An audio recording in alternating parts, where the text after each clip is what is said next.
Olá, amigo estudante. Olá, amiga estudante. Eu vou conversar com você sobre o tema de redação do Enem de 2023, tá certo? Relacionar os textos motivadores, a ideia do tema e depois apresentar um texto que eu escrevi direcionado a você, para que você possa compreender qual foi a abordagem que eu utilizei em relação ao tema proposto, tá certo? Então, primeiro vamos conversar sobre o tema. O tema diz o seguinte: desafios para o enfrentamento da invisibilidade do trabalho de cuidado realizado pela mulher no Brasil. Bom, o tema realmente é muito alongado, tá certo? E isso pode sim ter contribuído para que muitos estudantes demonstrassem, dificuldades para produzir esse texto, é o que a gente visualiza muito aí na internet, né, que alguns apresentaram dificuldades por conta do tema ter sido muito alongado. Mas veja bem, é importante que você destaque a ideia central do tema. Qual seria a ideia central do tema? Aqui, olha, trabalho de cuidado. No momento que você destaca essa ideia central, já começa a melhorar. Trabalho de cuidado. Aí vem aqui, olha, mulher. Então já passa a ter um entendimento que esse trabalho de cuidado é destinado às mulheres, ou seja, que elas têm, na verdade, o dever de exercer esse trabalho. Perfeito? E aí surgem as palavras-chave. Quais são elas? Primeiro, desafios.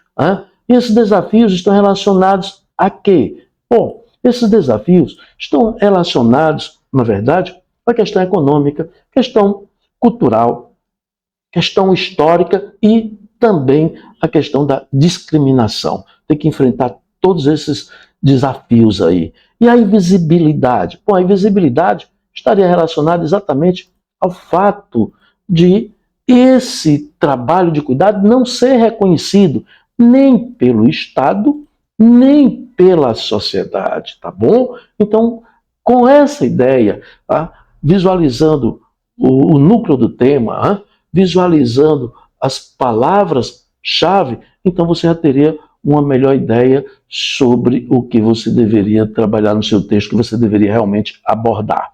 E aí vem os textos motivadores, né? Foram 4 textos motivadores. O primeiro deixa muito claro essa ideia de trabalho de cuidado relacionado à mulher. E aí diz que as mulheres que realizam esse trabalho, em sua maioria, tá certo? Elas são pobres. E esse trabalho, ou ele é mal pago ou ele não é remunerado. E aí diz mais, que as mulheres ainda sofrem discriminações. No texto, essas discriminações estão relacionadas à raça, etnia, sexualidade, nacionalidade, não é assim? No texto 2, ele apresenta um gráfico. E esse gráfico expressa que o número de mulheres em relação a homens 2 vezes na realização desse trabalho, ou seja, que o número de mulheres é 2 vezes mais que o número de homens no trabalho de cuidado. Já o texto 3, ele aponta que o trabalho de cuidado é, na verdade, delegado à família, ou seja, a relação do Estado, nada, mas a família. O Estado não tem nada a ver com isso, pelo menos a ideia do texto. É direcionado à família. E, por sua vez, à mulher. Então, se a família é composta, por exemplo, por 5 membros, pai, mãe, 2 filhos homens e uma filha. Caso a mãe ou o pai venham a adoecer, quem vai cuidar? Os filhos? Não, a filha. Tá certo até aí? É mais ou menos nessa linha. E o texto 4, ele vai destacar, na verdade, a ideia de que mais pessoas irão precisar desse tipo de assistência. E no Brasil o protagonismo ainda é da família. E a família passa esse protagonismo para quem?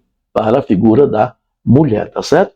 Então, compreendendo aí o tema, compreendendo o texto motivador, a abordagem ficaria mais simples. Então, se você escreveu o tema todo na íntegra, já não tangenciou. Agora vamos ler o texto que eu preparei para esse tema. Veja cá, tá certo? O texto que eu preparei para você relacionado a esse tema. Então, o parágrafo introdutório diz assim: nas sociedades em geral, especialmente na brasileira, atribui-se à mulher o papel de cuidadora, tanto do lar quanto de seus familiares, especialmente dos pais quando chegam à velhice ou são acometidos por alguma enfermidade. Embora seja uma visão distorcida em relação ao real papel desempenhado pela mulher na sociedade, essas atividades lhe são destinadas como uma obrigação do sexo feminino, não havendo, pois, a necessidade de reconhecimento.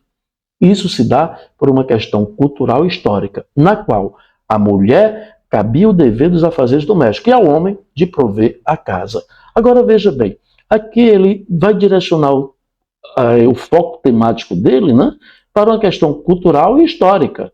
Perfeito? Muito bem. E aí, na introdução, você percebeu muito bem que ele apresentou o tema, apresentou o ponto de vista dele, e também ramificou ideias para facilitar o quê? A produção. Vamos agora aos parágrafos de desenvolvimento.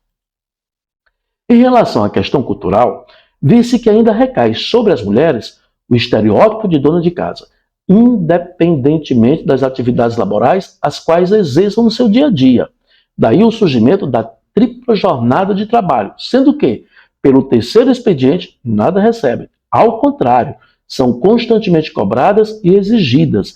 Já no que se refere a mulheres que se dedicam apenas aos cuidados da casa e da família, a cobrança é mais intensa, porquanto não se tem as atividades domésticas como um labor, senão como uma obrigação, tornando-as invisíveis aos olhos da sociedade.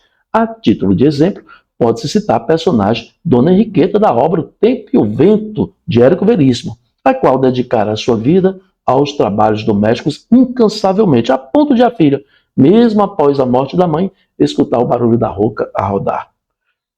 Parágrafo 2º.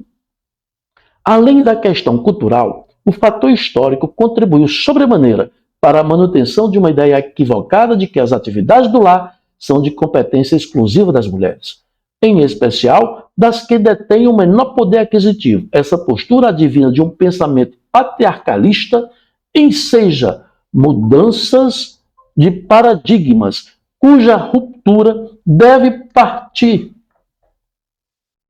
Vou repetir aqui a passagem. Cuja ruptura deve partir da condição de que homens e mulheres se apresentam no mesmo patamar de igualdade, conforme preceitua a Constituição Federal em seu artigo 5º, o qual afirma que todos são iguais no exercício dos direitos e dos deveres. Em vista disso, é também dever do homem a lida diária com os afazeres domésticos. E aí, ele conclui o texto. No caso, né? O texto foi, não me referi a ele, me referi ao autor, tá certo? Portanto, com o objetivo de permitir à mulher reconhecimento e visibilidade pelo seu trabalho de cuidadora do lar e da família, torna-se essencial que a sociedade rompa estereótipos e paradigmas, os quais perpetuam o atraso e o preconceito. Isso poderá ser concretizado tanto por meio de remuneração quanto por meio de divisão de tarefas, em que o homem possa também realizar essas atividades naturalmente. Dessa forma, garante-se-á uma igualdade de obrigações, como assim determina a Constituição Federal entre homens e mulheres. Perfeito? Bom, o objetivo de apresentar esse texto, né, na verdade, de mostrar para você esse texto, porque eu preparei esse texto para você, foi tão somente para mostrar o seguinte, que você pode relacionar o tema a uma ideia cultural, a uma ideia histórica. Desenvolver todo o seu texto, focalizando, ok? Tendo em foco que esse trabalho de cuidados, ele recai especialmente sobre a mulher. E a partir daí, deixar muito clara a ideia de que há desafios e de que ele não é reconhecido, ele é invisível aos olhos da sociedade, invisível aos olhos do Estado. Tanto é que, no parágrafo conclusivo, o agente foi exatamente a sociedade. Perfeito? Tenho certeza que, a partir de agora, você vai estar bem mais tranquilo para fazer a sua prova no Enem, no caso, a segunda prova. Isso aí, desejo a você uma boa prova, sucesso, e estou torcendo aqui pela sua aprovação. Um grande abraço e até uma nova oportunidade.